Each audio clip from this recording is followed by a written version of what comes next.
So we have this book, Something You Forgot Along the Way, Stories of Learning and Wisdom. And today let's learn about one of our daily practices, one of the six parameters. Um, Number 65, success is the fruit of effort. The astute merchant. Long ago, there were two merchants who always crossed a narrow mountain pass with dry goods loaded on their backs. One day, one of them plopped down on a rock by the roadside. Exhausting, isn't it? He sighed. Let's rest for a while. If only this pass weren't so high, we could cross it easily and make more money. He looked up balefully at the steep pass. I disagree, replied his companion. In fact, I wish this pass were higher and steeper. You do? Said the first man in astonishment. Whatever for? Do you enjoy suffering? How strange. His companion explained, if this path were easy to cross, everybody would use it to do business, and our profits would go down. If it were higher and steeper, no one but us would cross it, and our business would prosper even more.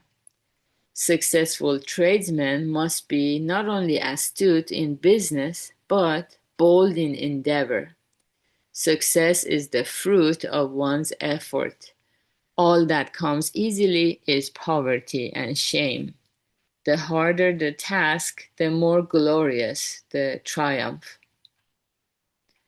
Okay, very good. So we have six daily practices. The first one is kindness or generosity, giving.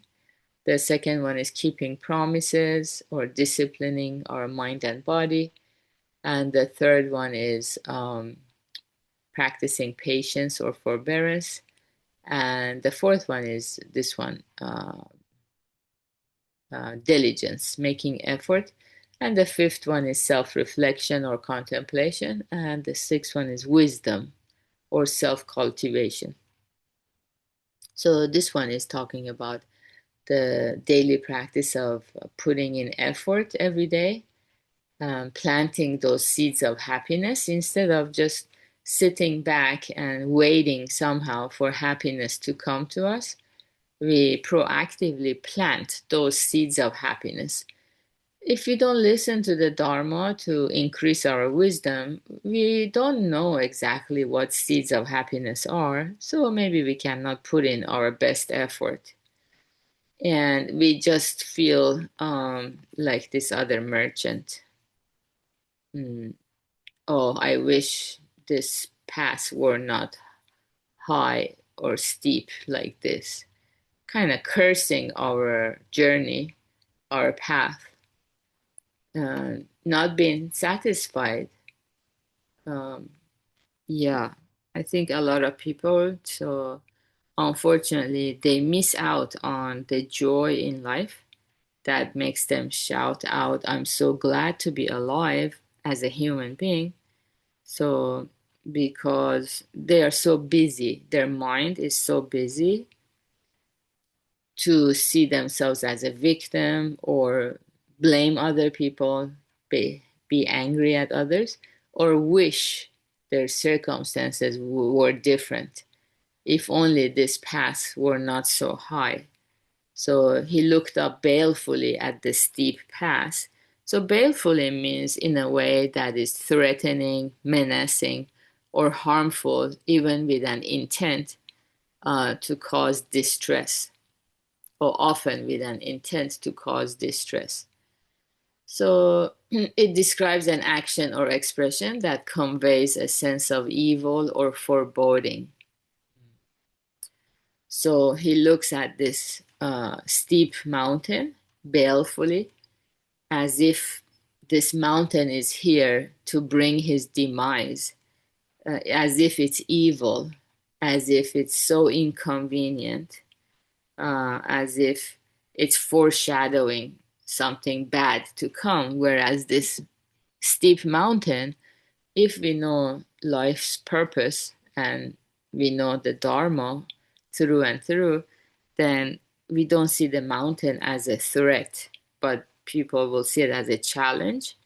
Or instead of something bad on the other side, we can see the good things that come out of it as we make effort to go over it, um, overcome it.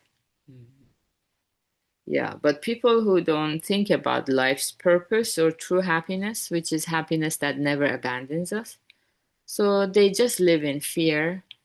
Um, they're worried that their situations might have a baleful influence on them, meaning it is harmful or dangerous. So they spot a lot of danger everywhere because of living based on our reptilian brain. It's fear based, which is important for our survival, but it's not the way to thrive in life and find that happiness that truly satisfies our soul.